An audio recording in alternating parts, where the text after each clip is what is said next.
This is Statistics Lesson 4, the final lesson. It's called Percentiles. So all along, we've been trying to make meaning out of data. That's been the whole point, comparing things. How do you know how good you are compared to everybody else? You use statistics. And so this last piece is another way of comparing data. It's called percentiles. So let's say that you received 82% on your most recent science project, and you thought, pretty good, that's not bad, I'll take 82%. And then you started talking to your friends in class, and you realized that every single other person had 85 to 90 to 100. You were the worst one? Your 82% doesn't quite seem so great anymore, right? So it seems like 82% is a good mark, but compared to everybody else, maybe that's not so great. Or maybe in your family, you are the tallest one, but then you come to school and you realize that you are nearly the shortest one in your class. And so percentile-wise, you would be near the bottom, and in your family, you seem to be near the top. Right? So percentiles compare you or compare something to everybody else in a group, and they kind of line you all up and show you where you are in the order. Okay? So if you and all of your classmates were standing in a row after having done this science project, and we put you all in order, lowest mark to highest mark, you get a percentile ranking list that looks something like this, where 50% is right in the middle, right there. That would be 50%. And what that means is not that you got 50% on the project, it means that 50% of the class scored worse than you, or scored lower than you. Over here would be about the 90th percentile. And again, that does not mean that you got 90% on the project. It means that 90% of the class got lower marks than you, right? So you're better than 90% of the class. Now, it's not always better, right? Maybe if we're talking about the height thing, and you landed at the 90th percentile, that means that 90% of the class, or whoever you're comparing, is shorter than you, right? You are, and you are shorter than 10% of the rest of the class. Okay, so that's what percentile means. It has nothing to do with it doesn't tell you what your mark actually was. It tells you how you compare to everyone else, and that's important. So we have a formula for calculating someone's percentile based on how many people you're comparing to and where you land in the list. So you need to know how many scores are below your score or below your chosen score, whatever you're talking about, and you need to know the total number of scores there are. And so this is our formula. Percentile PR is percentile rank. Okay, that's this piece. The percentile rank is the number of scores below the one we're talking about, or below your chosen score, divided by the total number of scores times 100. And if you remember something about percentages, you always have to multiply by 100. That converts a decimal, or a rate, or a ratio, to a percent. Okay, so that's what the times 100 part is about. It's just about making it a percentage rather than a decimal ratio. Okay, so let's do an example and use that formula here. Sunita scored 30 out of 40 on her last math test and 25.5 out of 30 on her last biology test.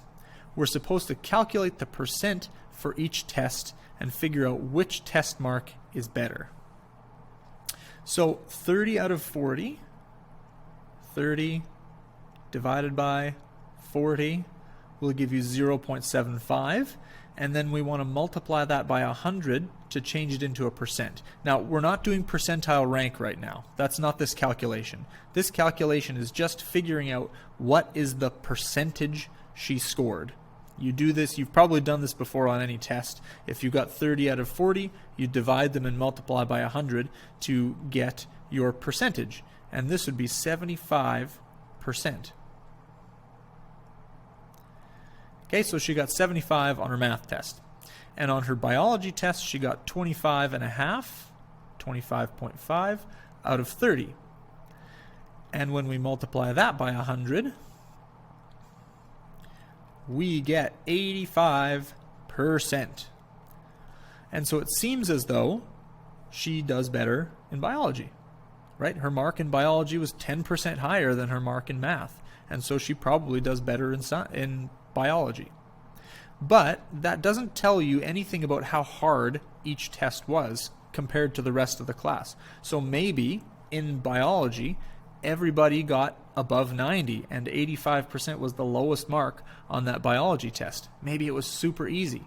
So we only know if that's the case by using percentile rank. So that's what we're going to do. So in math, there were 19 scores below Sunita's, 2 other scores were equal to hers, and 24 students were there in total. Okay, now this number over here, the 2, as it jumps up, the 2 scores that are equal to Sunita's, that doesn't actually really matter for percentile rank, because the formula for percentile rank is the number of scores below divided by the total number of scores times 100.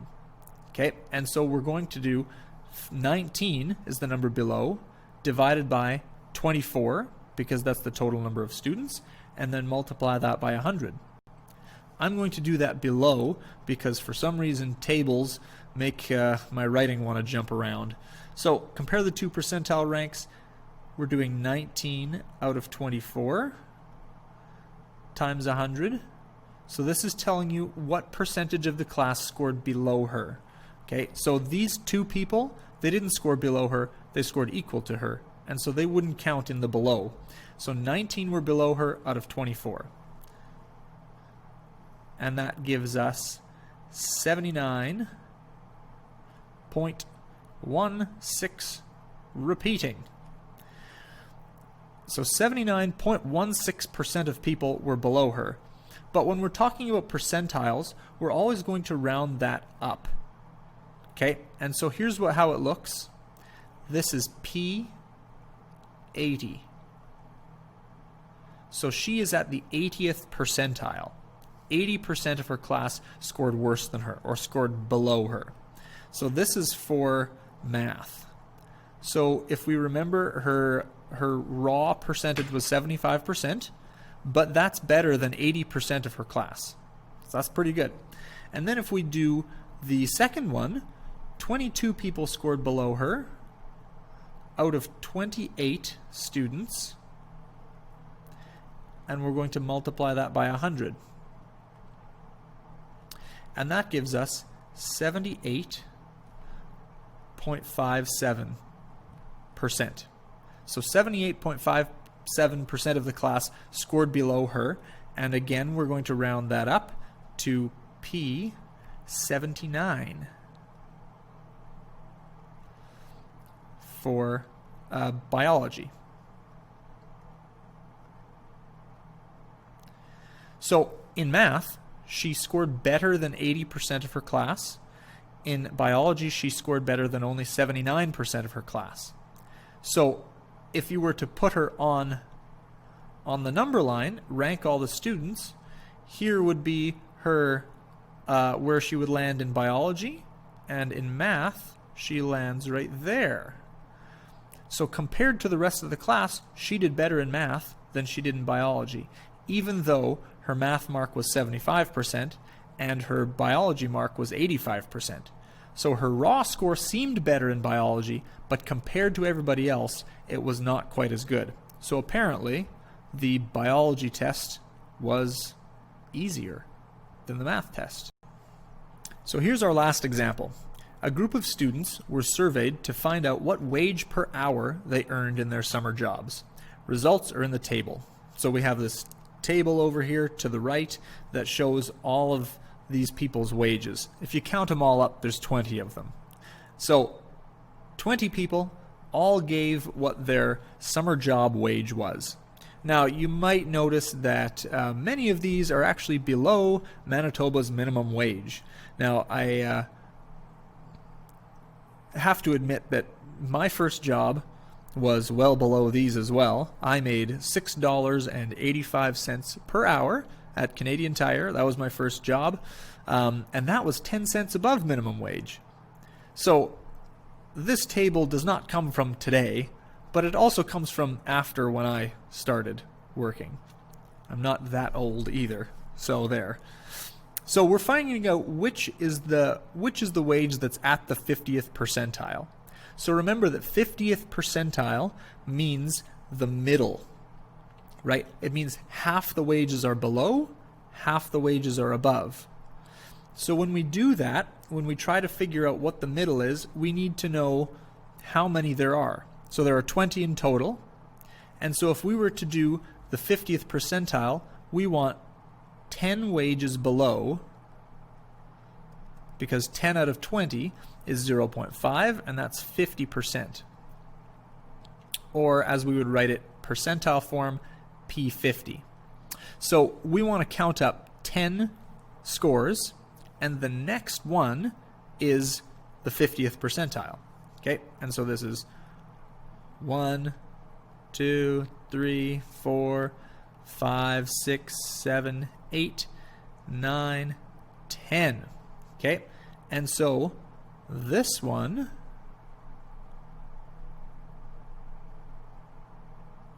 would be the 50th percentile, 1095. Now Gertrude makes $11.50 per hour. At what percentile rank is this wage? So $11.50 is right over here. Okay, so now there aren't 20, there are 21 people we're taking into account, because Gertrude wasn't on this list apparently, because there was no $11.50 in there. And so we're trying to figure out what's the percentile rank of her $11.50 wage. So percentile rank, PR, is the number of scores below hers, in this case, divided by the total number of scores times 100.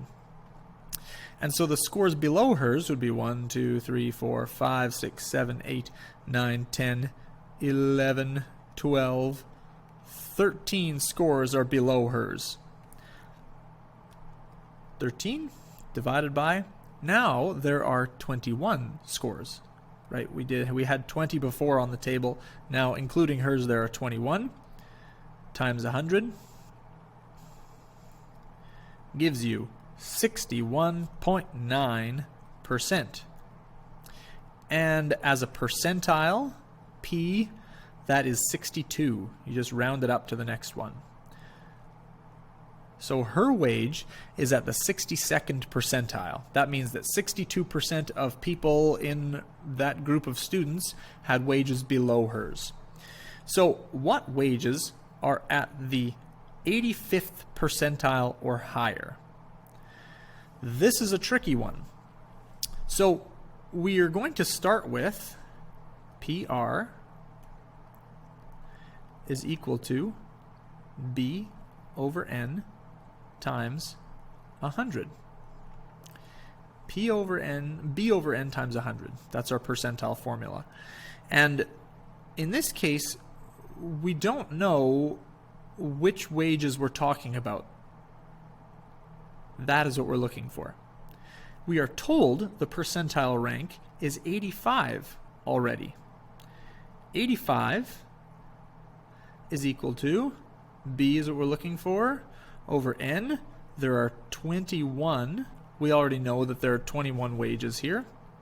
Now we're including Gertrude, right? Times 100. It's always times 100. So what we have done here is we've filled in the percentile rank because we know that part, and we've filled in the number of students because we know that part as well. So we know what the formula is, PR equals B over N times 100, and normally what we're going to do probably is try to calculate the percentile rank. And so then we'll fill in the number below, we'll fill in the number of scores in total, and we'll multiply by 100. Just use the formula. But sometimes you will be told the percentile rank and asked to find one of the other pieces. And so then you've got some algebra to do. So here we go. We're trying to solve for this b over here. And it is attached to a divided by 21 at a times 100. And in order to get that b by itself, we need to reverse the two things that it's attached to. So it's attached to a divided by 21, we need to multiply by 21 and do that to the other side. We need to divide by 100 and do that to the other side. Now in this case it doesn't matter which order you do them in, because division and multiplication in the BEDMAS acronym fall in the same step or the same level. Okay? And so what we need to do to this 85 to figure out what the b is multiply by 21 and divide by 100. So we're doing 85 times 21 divided by 100, and that gives us the number of scores below, and that will tell us which ones those are. So when we do 85 times 21 divided by 100, we get 17.85. Now, as an answer, that doesn't really make sense. The number of scores below are 17.85. You can't have 17.85 scores. That doesn't make any sense. And so we have to round this to something that actually does make sense. And so what we're looking at then is about 18. So about 18 scores are below the 85th percentile. Now we had 21 scores, and so that leaves these three are above the 85th percentile. So from 16 and down, those are all below the 85th percentile. Okay? So it's asking us what wages are at the 85th percentile or higher. That would be $16.25, $17, and $17.85. About those three if we're including Gertrude. And that gives you percentile rank. It's all about comparing one thing in a list of others to see how you rank.